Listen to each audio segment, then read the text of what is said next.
un breve resumen pasando por la legislación a la que compete este tema.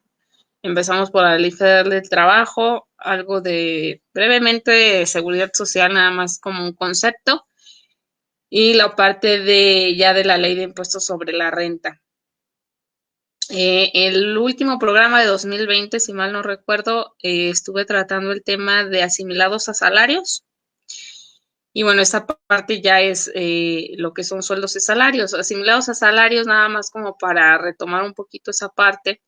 Recordemos que es una figura muy, muy particular en la que desafortunadamente muchos patrones figuran la relación laboral como si fuera un asimilados a salarios y se brincan las prestaciones de seguridad social y más que tienen derecho los trabajadores, disfrazando esa figura como si fueran asimilados a salarios. Entonces, en esta ocasión ya vamos a enfocarnos en lo que sí es, lo que debe realmente ser una relación laboral y el tema relacionado pues a los sueldos y salarios.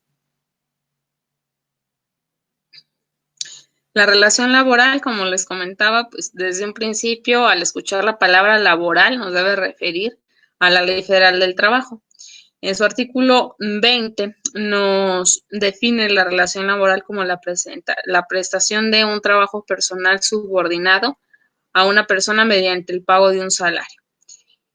Pongo en mayúscula la palabra subordinado porque esto es la pauta que nos da para poder acreditar como tal una relación laboral y que no suceda ese tipo de simulaciones en lo que comentaba hace un momento de los asimilados a salario.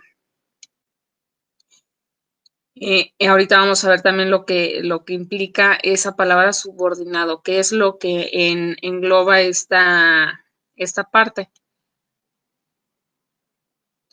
La subordinación implica que el trabajador estará bajo el mando y las órdenes del patrón, bajo las cláusulas contractuadas durante una jornada laboral, que implica conceptos como horario y funciones, entre otras.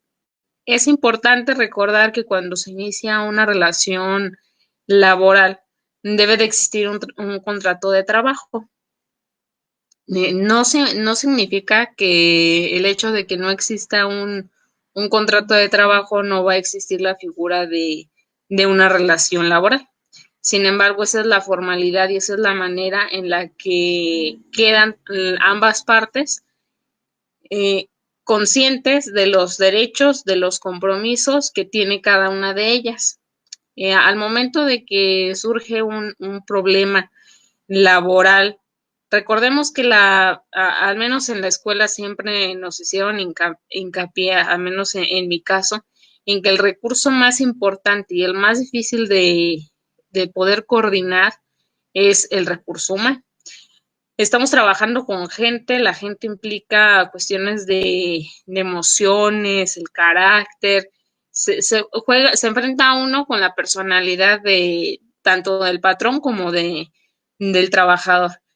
Es por eso que el área de recursos humanos incluso tiene dentro de su gremio laboral a los psicólogos.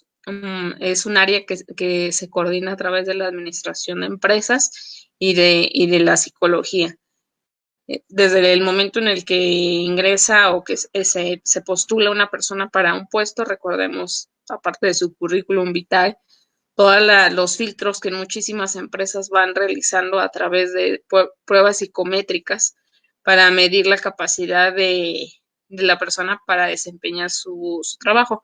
Más allá de que tenga la capacidad o no para desenvolver como tal ese trabajo, también implican otras funciones emocionales y mentales que van considerando dentro del Departamento de Recursos Humanos.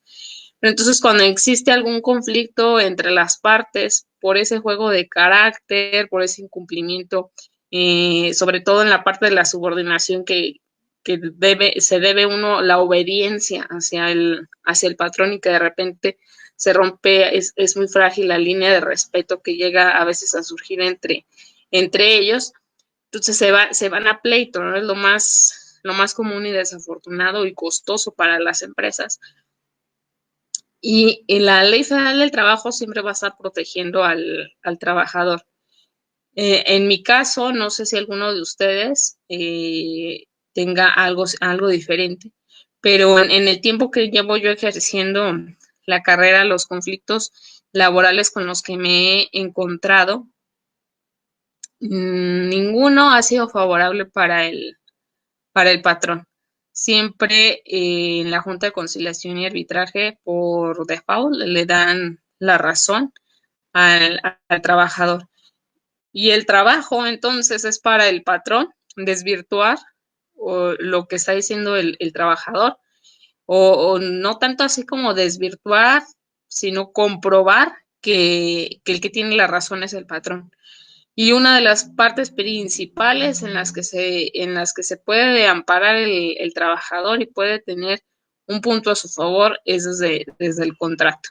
De repente hay mucha informalidad en este tipo de relaciones, en trabajos a lo mejor se me ocurre en este momento como empleos de mostrador, que son aparte trabajos muy eventuales, que no existe esta parte del contrato. Van y solicitan el trabajo, quizá a lo mucho llegan con la forma Printaform y los contratan. Y después empiezan a surgir este tipo de problemas. Hay gente que ya está muy amañada y que se la viven en pleitos, ese es su modo de vivir, en pleito con los patrones y van sacando ventaja de este tipo de cosas. Entonces, tener un contrato laboral va siempre a defender mucho a ambas partes, pero creo yo que desde el punto de vista que a mí me ha tocado ver, defiende mucho la parte patronal o está a su favor ese punto del contrato, porque es una de las maneras en las que el patrón puede decir su verdad contra la verdad que a lo mejor está un poco acomodando a su conveniencia el trabajador.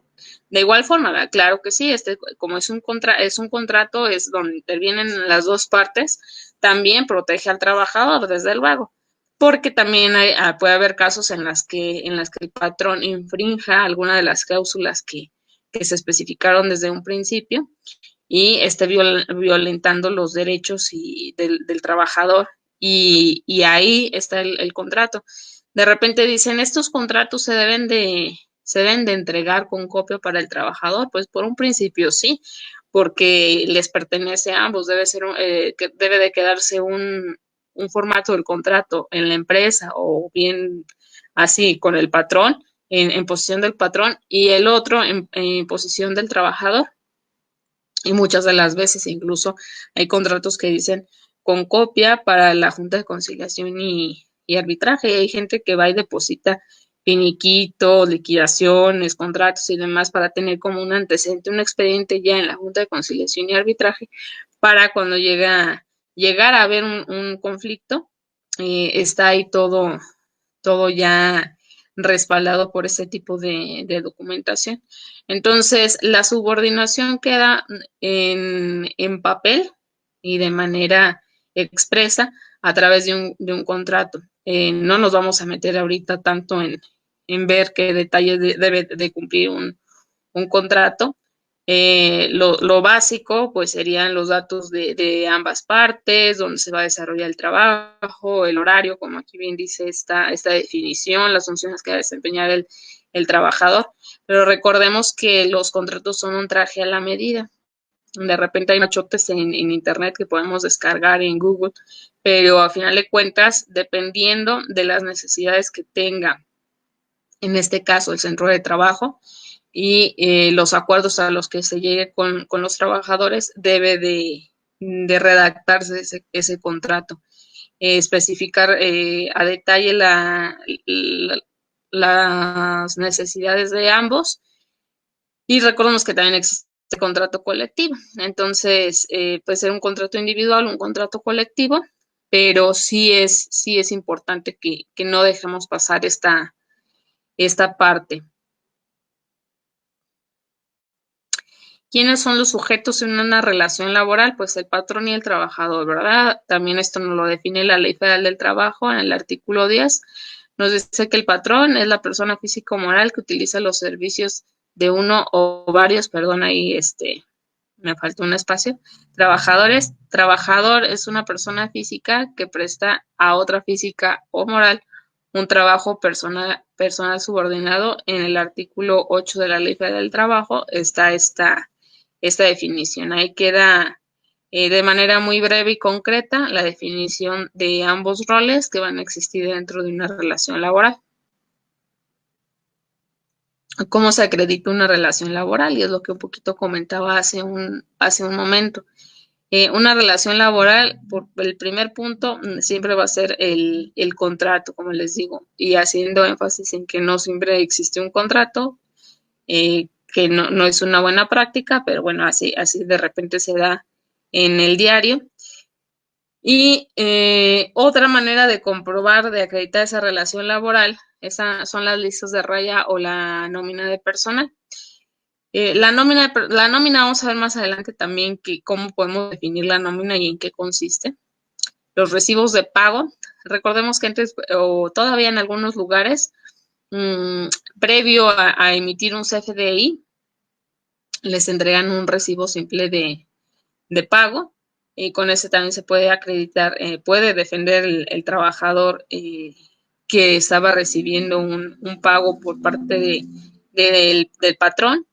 Muchos de ellos, bueno, se sigue, de repente en algunos lugares se sigue este tipo de práctica, sobre todo de repente cuando no, precisamente cuando violan el hecho de darlos de alta en el Seguro Social, de que no les prestan no les hacen esta prestación, pues simplemente como para llevar un control de los pagos que realizan vía nómina, les entregan un recibo simple. Muchas de las veces vas con el sello del lugar, la firma del patrón, con algún dato que acredite que esa persona le está pagando un salario a la otra. Pero la formalidad siempre pues va a ser el respaldo legal, pues va a ser el CFDI de nómina, que, que ya pues todos sabemos es el formato de una factura con un sello y una cadena, y esa es la formalidad en la que se está comprobando una relación laboral mediante el tema del pago. Los controles de asistencia, eh, los relojes checadores, que en muchas de las empresas existen. De repente sí hay todavía relojes checadores viejitos donde se va perforando la tarjeta de asistencia o diferentes controles de asistencia. Yo recuerdo cuando hice el servicio social, pues simplemente llegábamos y nos anotábamos nuestro nombre, la hora en la que hemos ingresado y posterior la hora de salida.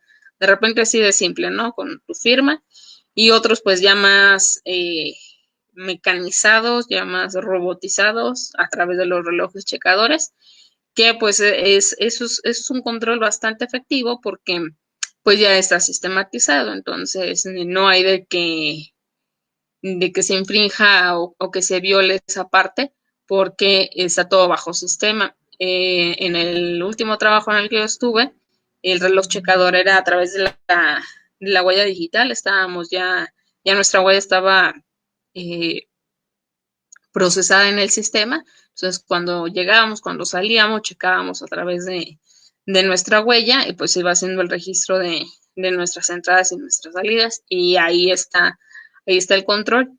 Este control de asistencia le veo más por el lado del patrón, que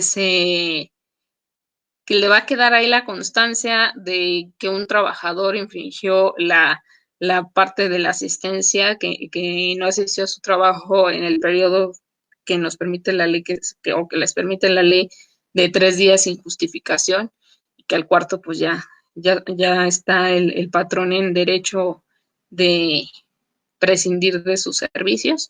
Entonces, a través del control de asistencia, pues ahí queda de manifiesto que un trabajador no se presentó en tales fechas, o que llegó tarde en el punto de algún pleito por premios de puntualidad, o porque se les descuente a alguna parte proporcional por la impuntualidad, ahí queda ya el sustento, ahí está marcado esta parte. Los comprobantes de pagos de prestaciones, tales como PTU, vacaciones, pues esto igual va timbrado, como en los recibos de nómina, ahí queda ahí también el aguinaldo, acá está bajito, el aguinaldo y todas las prestaciones que se le puedan estar dando a los trabajadores. El alta ante el IMSS y el pago que se deriva.